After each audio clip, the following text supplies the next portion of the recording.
There is one part where you guys are watching the episode and Daniel confronts Taylor, and you say, "Can you mute the live?" And so I think everyone wants to know what exactly did you say to Taylor when you Oh my when you God. so effortlessly got yourself out the camera? And yeah, we just want to know what you had to say.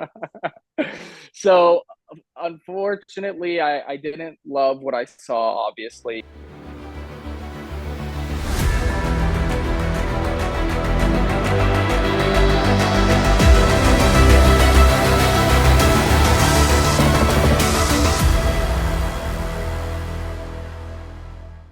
It's Benny Adams here. We're talking all about Big Brother today. I got Mr. Joseph with me from Big Brother 24. How's it going, Joseph? It's going amazing. Hey, Benny, how are you? Thank you so much for having me. I really do appreciate it. Dude, so like you've been outside of the Big Brother game for I want to say it's been 2 weeks now. You're in the Yeah. real world. What's the most favorite thing that you've had so far since going back into the real world? What's the thing that you missed so much? That would easily be my family. I definitely, from something I missed being in the house and being outside, would be my family. I haven't seen my dogs yet, which is like a huge one for me, or any of my pets back home, but definitely my family. I miss the humor, the relationship, just everything, the love, the support. They're not too happy, especially Baba, that I'm still not back home after 2 weeks, but I'm making my way there, guys. Please just be patient with me. But it was so welcoming and loving to see, that they were waiting, they were supporting me throughout the process, and that they are proud of the game I played. So that was definitely the most thing that I missed.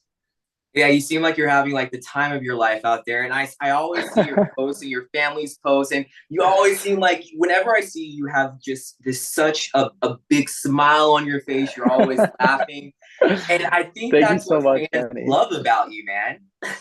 Thank you, and I do appreciate that they acknowledge that and they know it. I'm someone who just, I love loving, I love love, and I just want to be happy. As an attorney, and my life, has faced a lot of stress and difficulties, and I just found that responding with joy is always better of a response than anything else. So that's why you always try to catch me smiling, laughing. I think they've nicknamed me Mr. Unserious. I know when to get serious when I have to be, but if I don't have to be, I'd love to, like, take life easy, take it day by day, and just live my best life. 100%, man. Completely agree. And so you formed a very close relationship with Miss Taylor Hell, the winner of Big Brother 24. Absolutely. And we all know, all America knows, she went through a very, very tough time in that Big Brother house. She went through a lot of bullying, a lot of name calling. And it was kind of like the majority of the house guests went along with it. So I want to ask you, how did you know not to buy into that false narrative of a Taylor? So it was definitely difficult because walking into the house, we're all strangers. So it is very easy to believe a perception of someone without really getting to know them. So one thing I really try to do and live my life by is judge people by the way they treated me. And that was what I ultimately end up doing with Taylor, because as much as I heard, allegations or negative stories about her, and I think I mentioned it once. I think I mentioned it in the edit of the actual show. I hear all these things about Taylor, but I've not necessarily seen any of it. And until I do, it's going to be very hard for me to treat someone negatively without having seen that or them making me feel it. So, I definitely wanted to keep an open mind to everyone in the house, regardless of what I hear, and treat them based on how they treated me. And I think Taylor, I even tried to give sometimes some pushback, like, guys, maybe there's some misunderstanding, maybe something's being misinterpreted. I just wanted to, I always want to give people the benefit of the doubt. So, and that might be from, my legal background, but until Taylor treated me poorly, I didn't want to treat her poorly. So that was primarily my objective. Even hearing a lot of negative stories about her, I just really wasn't willing to accept it and act on it until I witnessed it firsthand. Right? Yeah, and that's how everyone should act. Completely agree with you, man. Thank you. I appreciate that. Yeah, and it's not really in my nature to, attack anyone or speak vulgarly or anything. It's just like how I was raised as well. So like even if someone did treat me negatively, I try when I can and when my patience allows me to respond with kindness still. Right. Well, speaking of responding with kindness, and this was the whole Twitter verse was talking about this. So you and Taylor, you guys are watching the episodes of Big Brother. I'm not sure what episode you guys are on. I'm pretty sure you're still early on in the season, correct? We are. Yeah, I think we're on Yeah. 14. Okay. Cool. Cool. So there is one part where you guys are watching the episode and Daniel confronts Taylor, and you say, "Can you mute the live?" And so I think everyone wants to know, what exactly did you say to Taylor when you Oh my when you God. so effortlessly got yourself out the camera?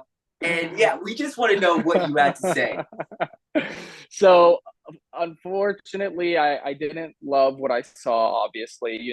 I was in the bathroom for majority of that event. And even when I came out of the bathroom, I was picking up the pieces and being informed of the two stories, like what's going on, what's happening. I'm starting to realize, like, by the time I exit the bathroom, there was a lot of de-escalation. So now there's no name calling anymore. There's no, it's just very confrontational. And I try as adults. I think there's a point where Taylor and Nicole are about to conversate, and I find myself like I might exit, but then I can feel tension. So just to make sure it doesn't escalate or get out of hand, I can also see Taylor's in a vulnerable place. I wait. I'm walking out to give them privacy. Then I wait because I feel like Taylor might, based on the dynamic here, like just in case this gets out of hand. I didn't necessarily know the extent of how out of hand it got when I was in the restroom. Um, so when I mute the live, I definitely wanted to share some frustrations with Taylor, check in on her. I will never encourage further hate to anyone. So that's another reason I wanted the live muted. I don't encourage, any hatred. And I had some thoughts I wanted to share with Taylor that I didn't think would have been very productive in the online setting. So I also wanted to check in with Taylor and, like, a lot of the times, like, just remove both of us from the public eye and check in on her as a person, like, with no influence on what she wants to say, so she can genuinely share her thoughts, how things happen. And then for me as well, because not everything that is said needs to be for the public. So I definitely wanted to move off the camera, share a little bit of my thoughts with her, and check in on her as well. I respect that. And what's the most shocking thing that you've seen so far from watching these episodes? Definitely one, how Taylor was truly treated. I mean, it's one thing to kind of hear it, but I've noticed from a lot of the edits, I'm not in many of the rooms, if any, when Taylor is really, really getting prosecuted or attacked. And I didn't, it really resonates her story more to me because it's one thing to hear about it and have somewhat of a feeling in the house, and at the time she's still somewhat of a stranger to me. So to know her now, to be the person that she is to me today, and watch it back is definitely difficult and, a little heartbreaking. But knowing that a lot of people have apologized, held accountability, and, mended those relationships with her is also encouraging.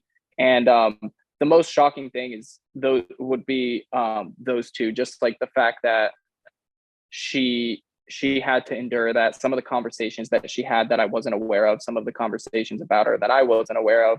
um but the good thing I hold going into it is a lot of these conversations were met with accountability and apologies and better behavior. So I'm more than happy for that. And from a game standpoint, I was aware I was a target. I did not think I was as big as a target as I initially was. Like, I had somewhat of a feeling I might be targeted, but I didn't think like it was that open of a discussion and that big of a consideration. So very glad I worked with who I worked with and didn't end up going home early on.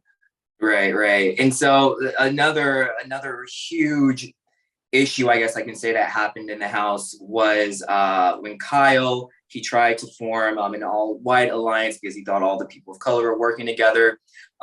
We kind of saw him reveal what happened to you in the jury. And we really didn't see much after that. When Michael came into the jury, because Michael played a big part in this of revealing everything that happened. What happened when Michael came in? Did he reveal more information, or was it just done after that?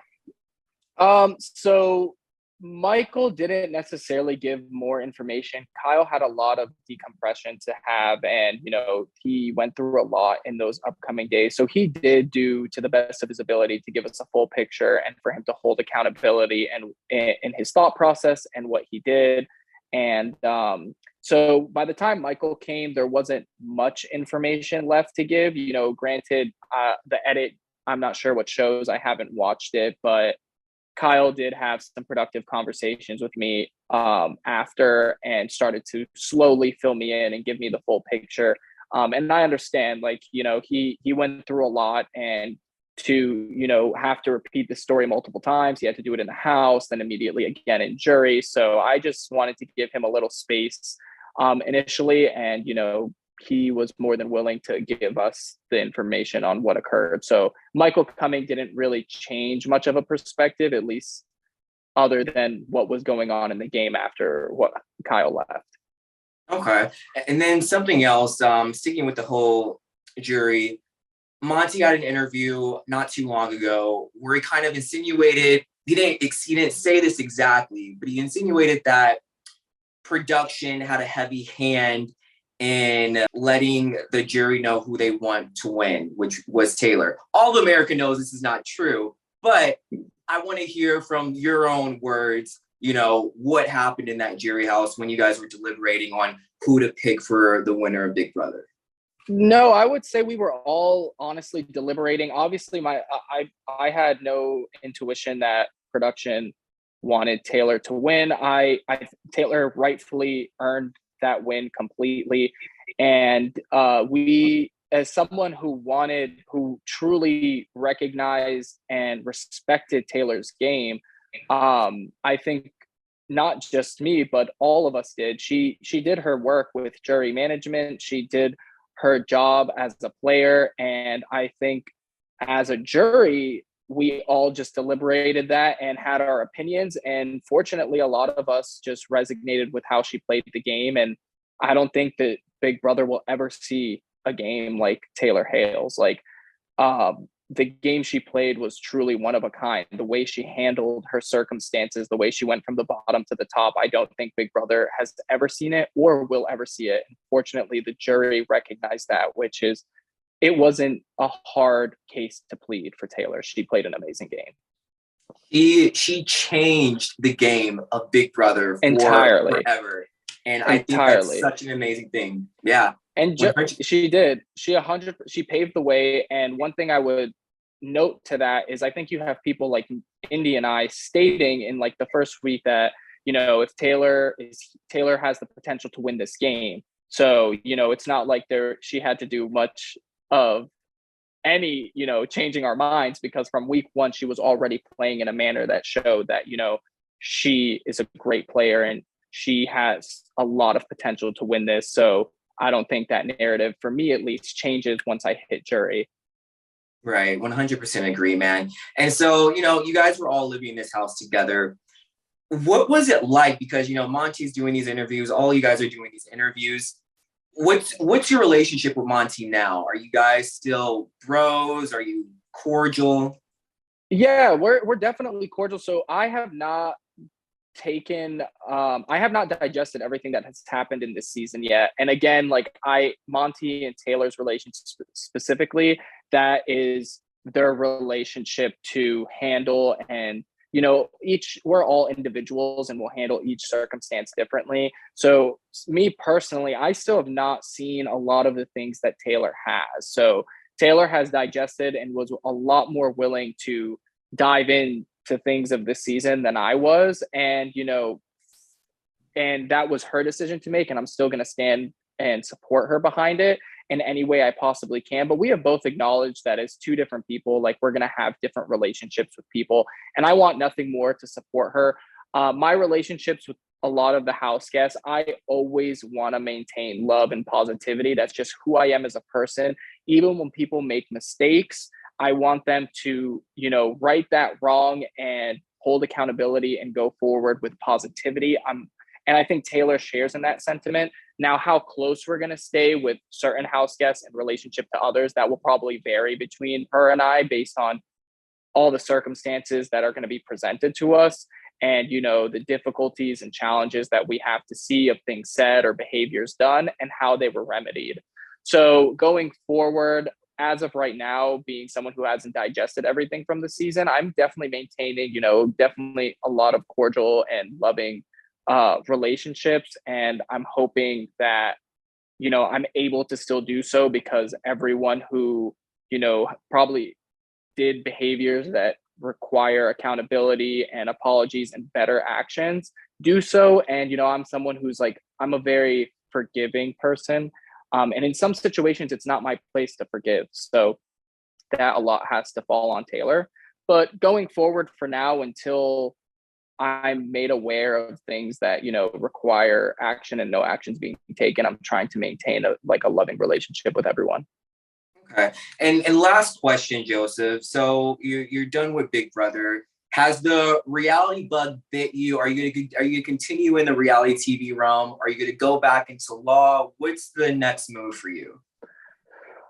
So that's a great question. Actually, I have a lot of following up to do with my legal career being frozen and gone for like the last 4 months. But I definitely love the positivity and the influence. I get so many life-changing messages, and it's so hard for me to stay away from that, because as much as I love practicing law, I love the difference I was making, the motivation I was putting, the light I was giving to other people. Like, I did not realize how much love and support I was going to walk into, and how much of a difference I made in certain people's lives.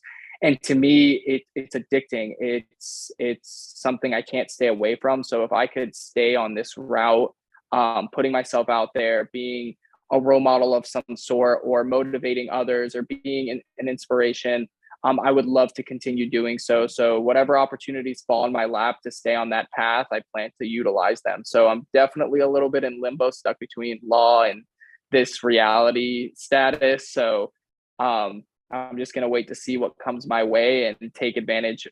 Long story short, how I can sum it up is, however I can put more good out there, I plan to do. Hey, nothing wrong with that, Joseph. Like, it looks like you're having fun. Keep having fun, man. You were such a huge impact on the show. America loves you. We thank you for, showing your kindness to people. Thank you so much for taking the time to talk with me. And I'm Benny Adams. I'll see you guys next time. Benny, you're the best. Thank you so much for having me. America, thank you. Everyone, thank you. I love you all.